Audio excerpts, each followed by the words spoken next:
Hindi ako masyadong mahirapan, ganun. Andun sila para alalayan ako, tapos iabot yung mga kailangan ko, pangangailangan ko, ganun. Kasi sobrang sakit nun. Hi guys! Good morning! Ayan. Balang dito na pala ako ngayon sa bahay.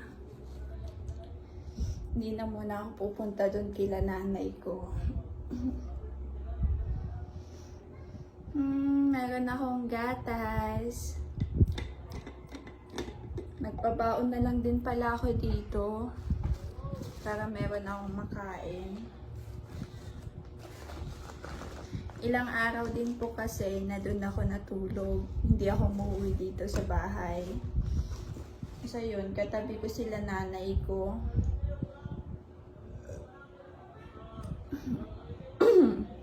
Tapos ayun, kagabi lang, nagpaalam ako na dito na muna ako matutulog para makapag-voice over ako. Kasi kapag doon, hindi po ako nakakapag-voice over. Kaya yun, nagpahatid na po muna ako dito. Kahit na masakit pa tong paa ko.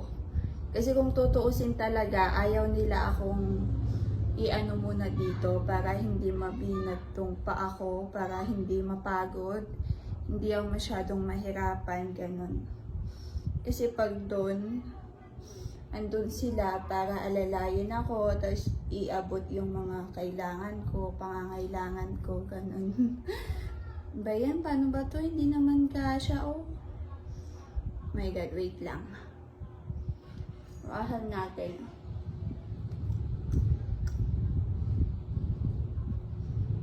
Tapos kaninang umaga, pagkagising ko, chinat ko yung nanay ko na dito na muna ako. Kasi usapan namin, kinabukasan, babalik lang din ako doon.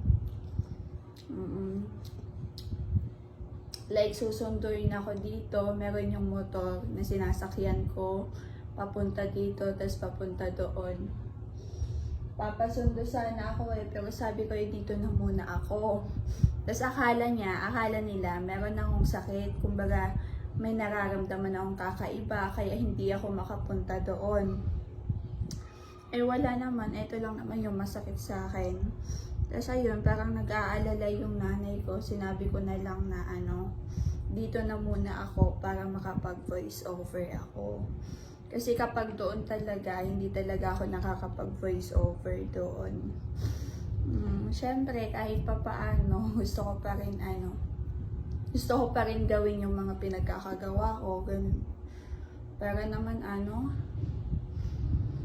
hindi naman ako ayan lang naman yung galos ko. Nakakapagsalita pa rin naman ako, diba? Kayang-kaya ko pa naman mag-voice over.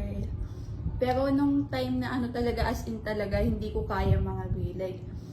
Kaya ko naman magsalita, pero alam mo yun, yung mag-voice over ka, like may gagawin ka, pero may nararamdaman kang masakit. Tapos hindi lang basta masakit, kasi sobrang sakit nun. Oo, lalo na nung fresh pa to. Pero ngayon, ayan, since mga ilang araw na din, ayan po. Pero masakit pa rin hirap pa rin po akong maglakad. Pero gagaling din yan, huwag kayo mag-alala.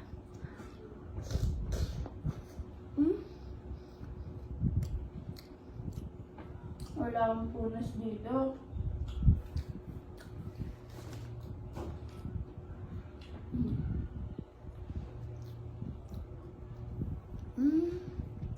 Gatas na muna tayo mga bi.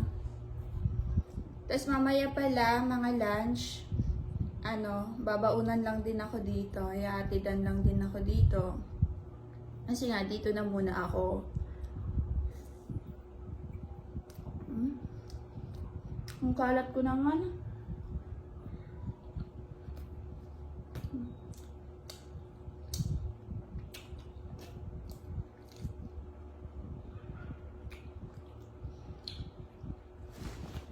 Gatas, tapos ayan, meron tayong tinapay.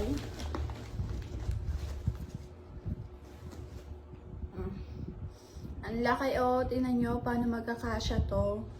Gusto ko sana ilipat ko sa may baso eh, pero ano, wala, ganito na. Kasi kailangan ko na naman maglakad, maglalakad na naman ako. Pero parang gusto ko ilagay sa baso. Wag na, ganyan na.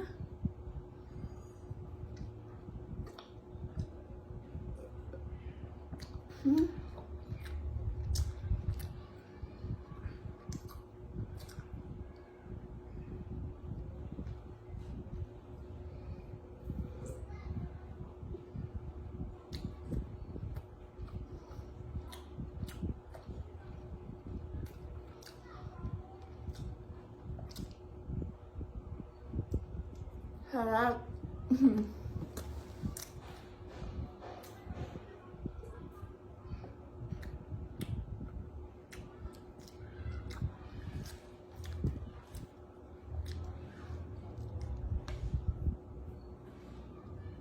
Gusto mo? Sarap.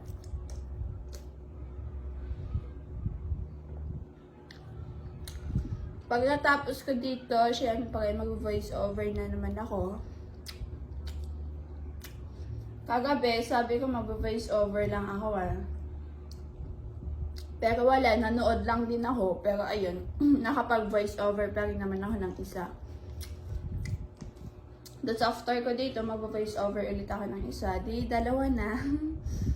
Kasi natatambakan na ako eh. Like, yung mga video ko kasi, andoon sa mga, like, hindi ko kasi maasikaso pa talaga. Pero ngayon, ayan, maasikaso ko na.